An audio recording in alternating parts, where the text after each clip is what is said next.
Additional aids and services are available to individuals with disabilities. To make such a request, please contact us by email, by clicking the Help tab in the PD portal, or at pdportal@tamu.edu, by phone, including Relay Texas at 1-800-441-7323, or in writing to Train PD, PD Portal Support, 4477 TAMU, College Station, Texas 77843. Both a transcript and accessible document of the content presented in this webinar can be found as resources in the course description. Click on the blue links under Course Resources in the description. When a link is clicked, a new browser window will open.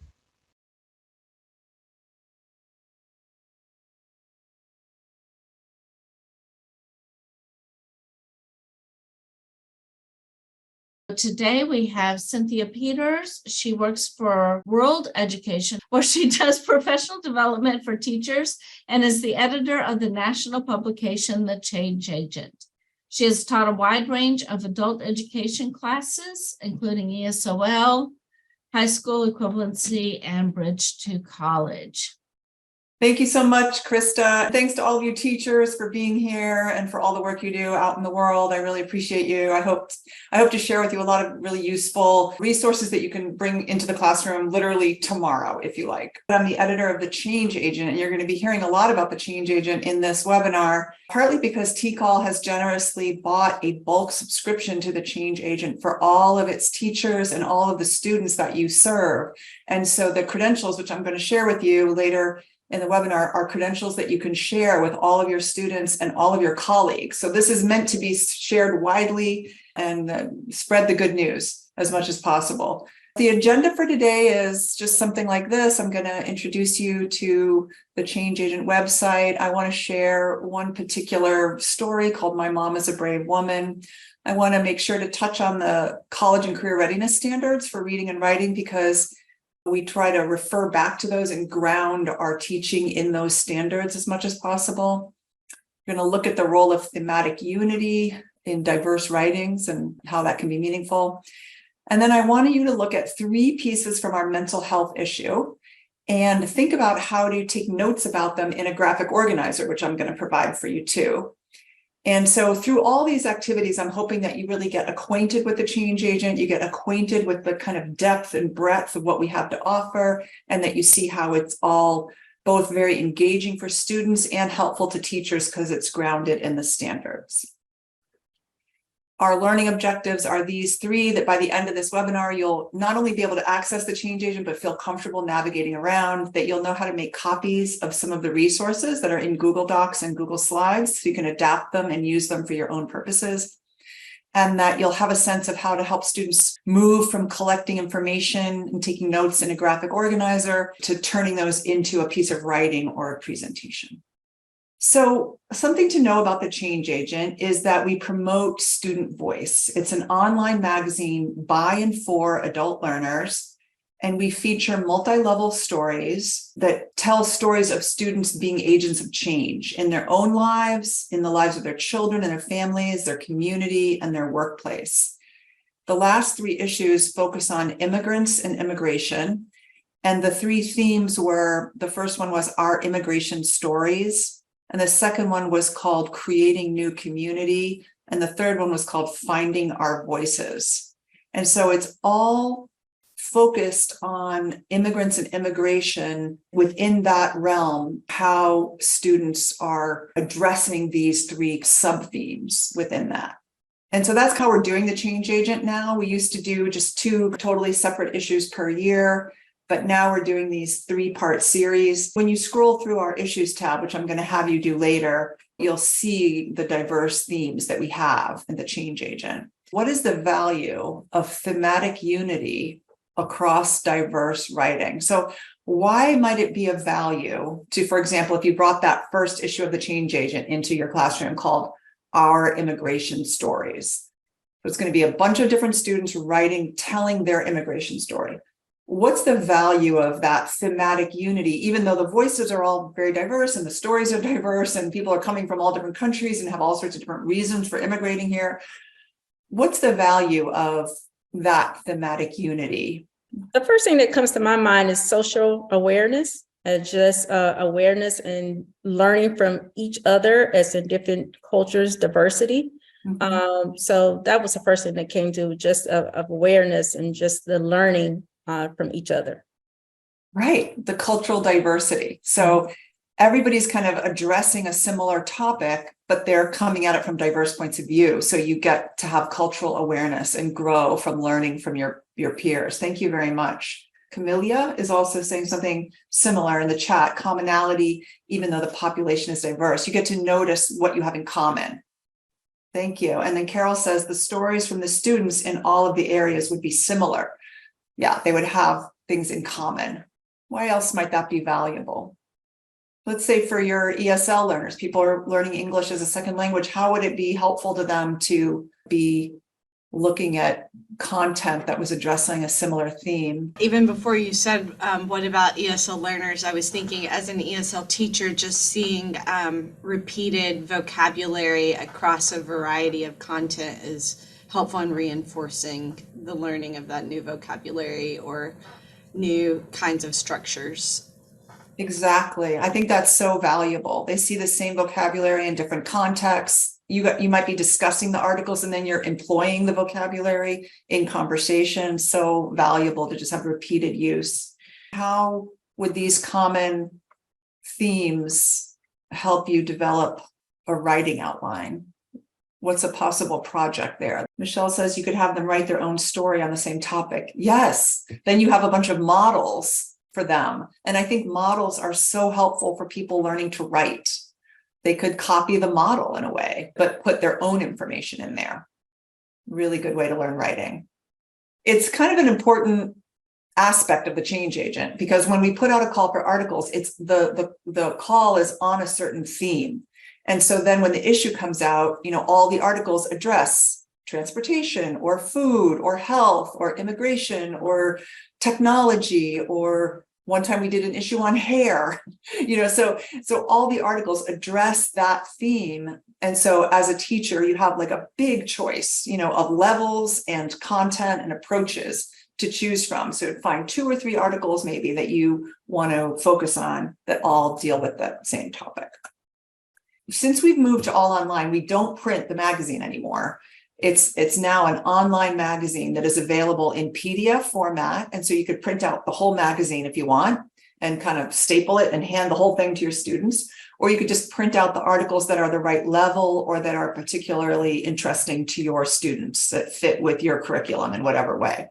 So the PDF format is one way. Then we also have articles in audio, not every article, but a lot of them.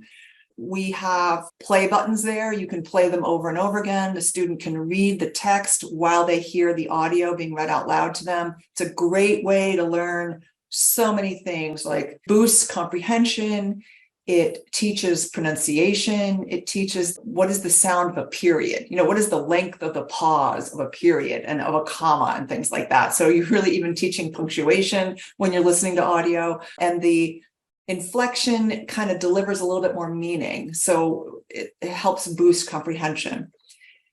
Then there's also a new thing we're doing, which is putting articles in Google Slides. So this is just another way to teach the material. And the Google Slides are such that you can make a copy of the slides and then you could adapt them for your own purposes. You could add quizzes, you could add more vocabulary, you could chunk the text in a slightly different way, you could add different images, you could just do whatever you want to it. So you can make a copy of it and own it and do whatever adaptations are right for your classroom. So this is, again, just trying to make things as teacher-friendly as possible. So with those 3 formats and with that level of content now, what I would like you all to do is just go ahead and log into the change agent. So you should be able to just hover over that and click on it. And once it opens up in a tab, you can use this username and password, TCall and TCall. So we did this on purpose, made it as easy as possible because we want all of your students and all the teachers to be logging in freely and not forgetting the password or having it be too complex to type in easily. So we made it really simple. Well, some of you may find that your Google actually gives you an alert that there's been a data breach, that other people are using your login credentials. And that is true. We hope people all over Texas are using these login credentials. So you will have to just click OK. It's OK that there's been a data breach here, and then you just proceed. If it says in the upper right, log out, then you are logged in. This is a good thing to notice right now, that if you're a teacher and you're thinking about having your students log in, I would really set aside class time to do the digital literacy piece of this. You know, we're using terms like go to the URL. What does URL stand for? You know, does it even matter? No, I don't think it does. But go to the URL, click on this hot link, log in. You know, are you logged in? Like using this vocabulary, then getting that data breach error message. That's a really good digital literacy teaching moment, because, you know, if you're logging into your bank and you get that notice that there's been a data breach, that is something you should pay attention to. That means somebody is using your credentials who's not supposed to be using your credentials. So you need to change your password for that. But for this is something where we hope all students and teachers in Texas are using it. So as far as it being a data breach, it doesn't really matter. So a good digital literacy teaching moment for you and your students. Well, what I would like you to do now that you're in, is go to the Issues tab. Go to the Issues tab and click on it, and scroll down and look at the variety of back issues that we have available. If you're not logged in, is when you click on one of these, you won't be able to open it. So what I'm hoping everybody could do right now is just scroll down, look at our list of topics, and just tell me what stands out to you, what looks interesting. If you can click on it and look further, please do. Community and life skills is what I see. Great topics. Yeah. Supporting our communities and advocating for safety on the job. Yeah. Great to do with ESL in the workplace. Yes. Prisons and justice was an interesting one to read. Yeah. Creating new community and finding our voices. Career pathways, technology, so many great topics. Yeah, I just wanted you to notice like the range. You know, some of them are very adult ed like, you know, career pathways, good jobs, not just any jobs. Some of them are a little bit more kind of offbeat, like the hair or the play issue, but all of them lift up student voice, and it's students talking about what matters to them in the context of that topic. And so your students are going to have a lot of resonance with what's said, and they're going to get the model of their peers writing for a national magazine. I see that many are people-oriented, like doing our jobs and caring for our children. Yeah. Often when we talk about work, we're just talking about, you know, paid work outside the home. We wanted to notice and lift up how much work moms and parents have been doing, especially during the pandemic when they've been working full time, homeschooling their kids, you know, monitoring them on Zoom, just all the work that parents do. Well, thank you, everybody. I really appreciate your thoughts about what looks interesting to you there. Please spread the word on that username and password to all of your colleagues and all of your students. I'd love for people to click on that link and open it. This is an example of one of our stories that has been put into Google Slides. And the first slide gives you some instructions. So you can just present as is. Anybody with the link has viewing rights. So with viewing rights, you can click through the slides, but you can't change them at all. If you want to adapt it for your own purposes, you would need to go up here to File and then down to Make a Copy. But you need to have a Google account to be able to make a copy of it. Okay, then once you make a copy, you own it. It's yours. You can do whatever you want to it, except for change the story. We ask you to not change the student's story because that's her writing and her byline. If you don't have a Google account, you can download the slides into your presentation software. And then again, you own it and you can make changes to it. This one is called My Mom is a Brave Woman. It's by Maria Martinez Cruz. A hard decision. One day, Mom sat down in a chair and told us that we were going to the United States to live with our dad. Mom made that decision because she knew that my sister and I were in danger. I was 11 years old. My sisters were 9 years old and 5 years old. Gangs, thirst, La Migra. We took the bus to St. Louis, Sonora. That is where we met the coyote. He would take us through the desert to the U.S. On the first day, we started walking through the desert. We walked at night.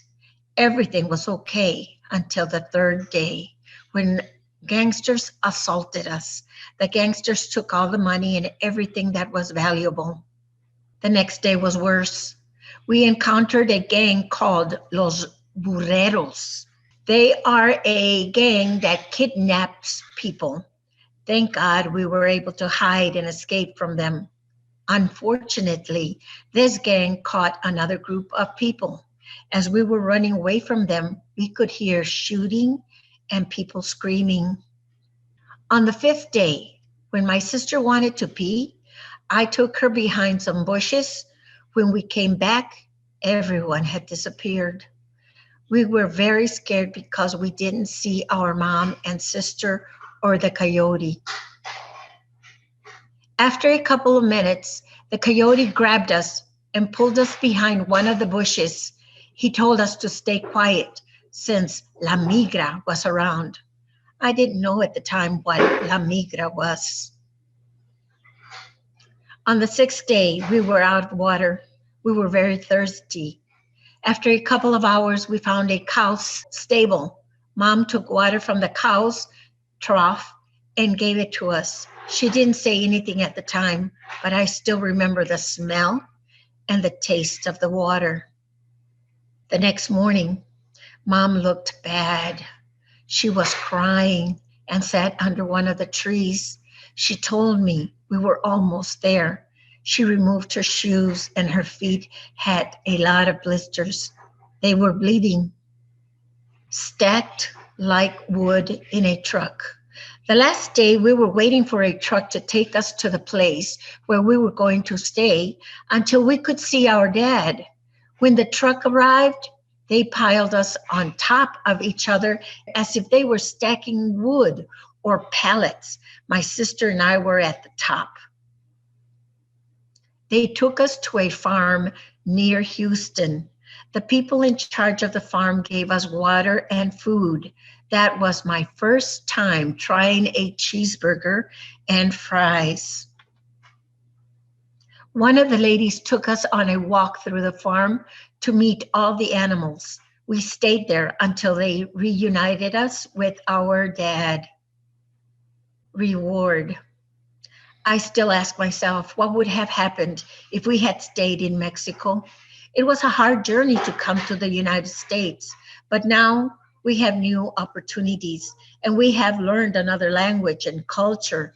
Every effort and achievement has its own reward, and I can say that Mom already has hers.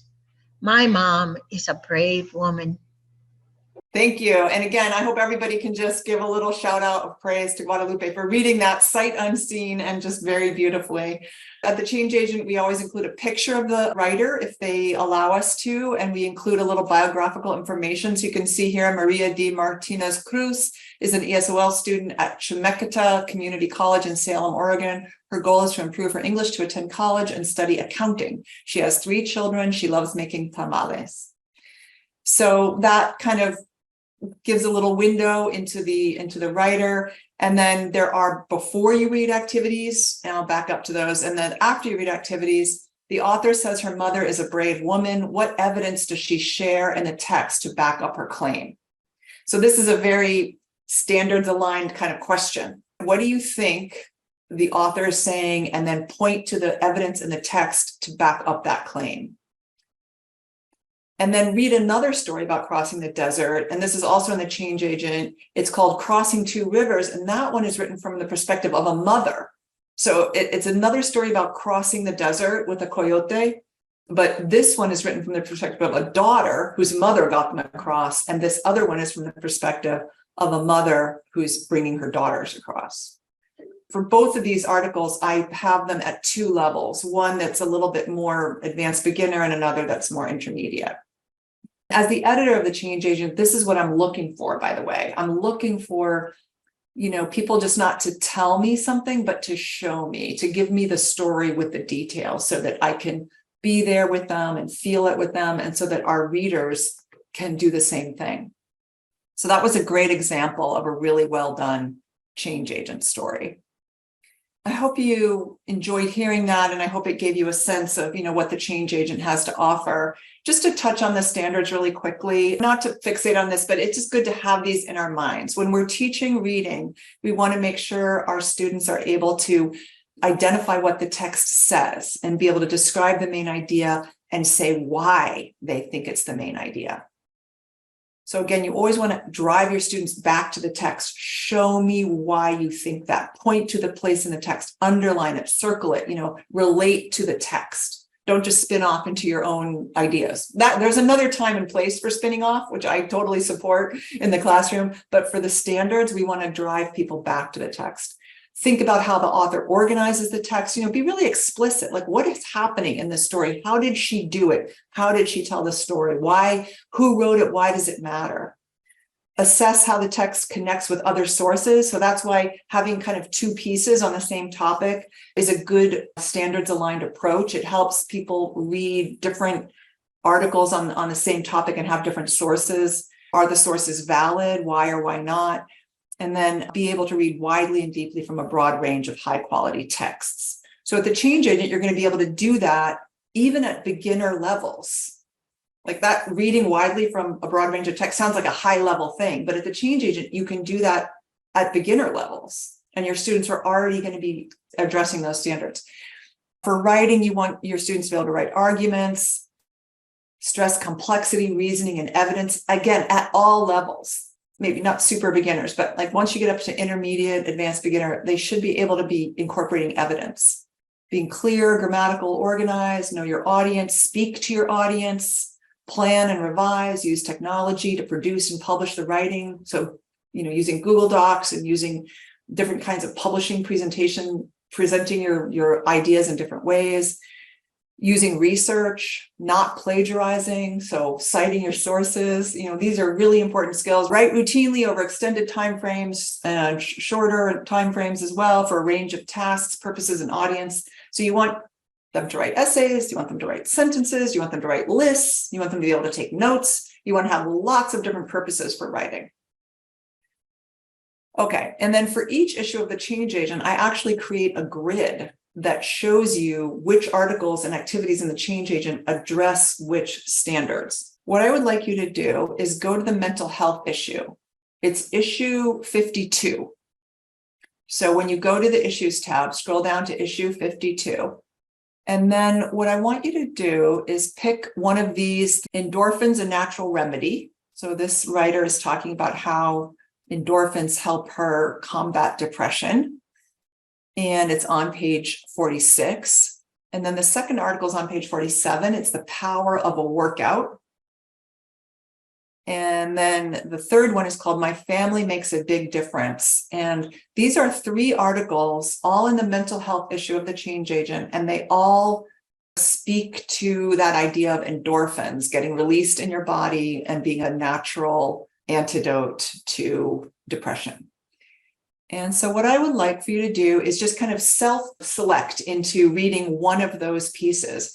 And so this is a graphic organizer that you could share with your students and encourage them to read a fairly accessible article and then take notes on it. And what I'm trying to do here is get you all to try this out. And I see somebody's already putting in the title. That's great. Thank you so much. And this will be also like a little experiment in everybody being in a Google Doc together, which can be challenging, but let's just see if we can make it work. This is part of the learning curve here, is collaborating on a Google Doc. Would this be something you would maybe talk about in the classroom, a topic that would be of interest to your students? Who among us has not struggled emotionally with our mental health in some way or another, especially with the pandemic? And just taking the stigma away from the topic, just like normalizing the conversation and noticing that everybody goes through it. There's articles in the mental health issue that are harder, possibly more triggering than other articles. So you as a teacher, you choose, what the level of community is in your classroom, what you think is the right thing to share. You don't have to share everything that's in the magazine. It might be more than what your class is ready for. But there are some articles that are not as challenging, that are a little bit more easy to take on in a classroom. I have a feeling this would be kind of community building in the classroom to remove the stigma to how people share and talk, even if they don't show everything. Just showing a little bit kind of helps build community. So people have done a great job on this Google Doc. You see also 3 different students kind of talking about endorphins in 3 totally different ways.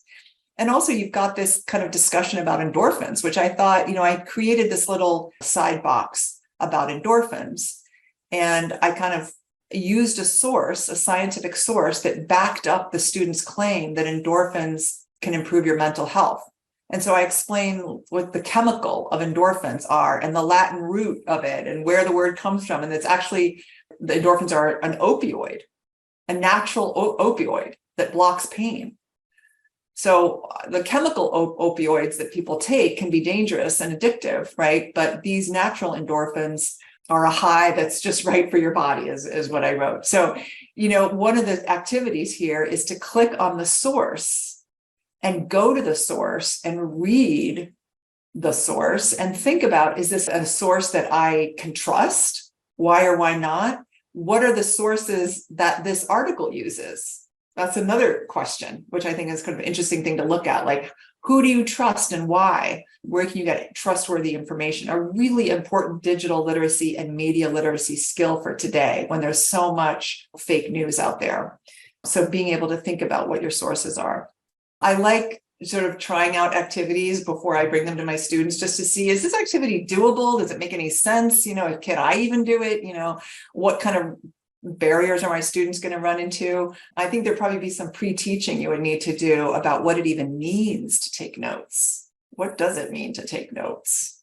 You can't just copy and paste, right? Because then you'd be setting yourself up to plagiarize, if you just copy the text. I guess I'll just take this opportunity to remind you again about the whole use of Google Docs. I don't know if people use Google Docs a lot in their life, but that copy of that organizer, I had set the share settings to be anyone with the link can edit. That's very wide open share settings. You can make the share settings such that, a small group, you could have 3 small groups in your classroom, group A, group B, group C. They all have their own copy of the doc. They work on it together. They collaborate. You're teaching the digital literacy skills. You're teaching about collaboration and teamwork. You're teaching about taking notes, citing the source, writing the page number, the title, the author. And then as a teacher, you'll need to take it further yourself, when it comes to how do you actually cite a source in an article, you'll need to explain that kind of thing. But you have all the raw material there on your notes page, so students can use it. If I wanted to try to save these links, do I just go to File and then download them? Yeah. Okay. That's one way. Another way is if you have a Google account. Let me show you another way. So here I am, I'm in the endorphins, a slideshow. So you can go up to File and you can say, make a copy. You can make a copy or you can download.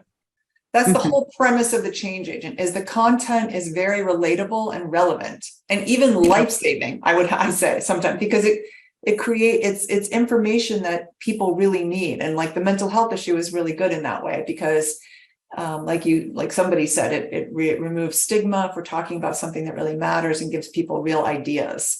You could do so much with this. You could add rows and you could interview fellow students and put in for example, you could insert a row and then say, in an interview with this student X, I got this information, and then you take notes on that. Or you might have more sources and you might add another row. And so, there's kind of a lot of flexibility here for what you can do. And then if you use a different set of articles, you could copy this organizer and use it for a whole different set of articles and make a different set of instructions. Because once you have this, just making the copy is easy, and changing up the wording. All right, so we just kind of very quickly looked at 3 articles in the Change Agent by these wonderful student writers. And now I hope you can find your way around the mental health issue and look at other articles in that issue as a very powerful issue. So what if you were going to help your students get from taking all those notes to actually writing a piece? And I just wanted to lay out some steps here that you might want to be aware of. You want to help them organize their notes, choose what to focus on, use their notes to create an outline, be able to identify a thesis or a topic sentence, and decide how you'll cite your sources. There's a lot of different ways to do that, so you just want to choose one and do it consistently.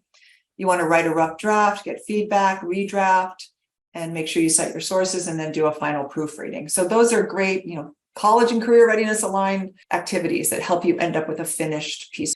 And thank you, Cynthia, so much for joining us today. It was excellent as always. Bye, everybody. We hope you enjoyed this pre-recorded webinar.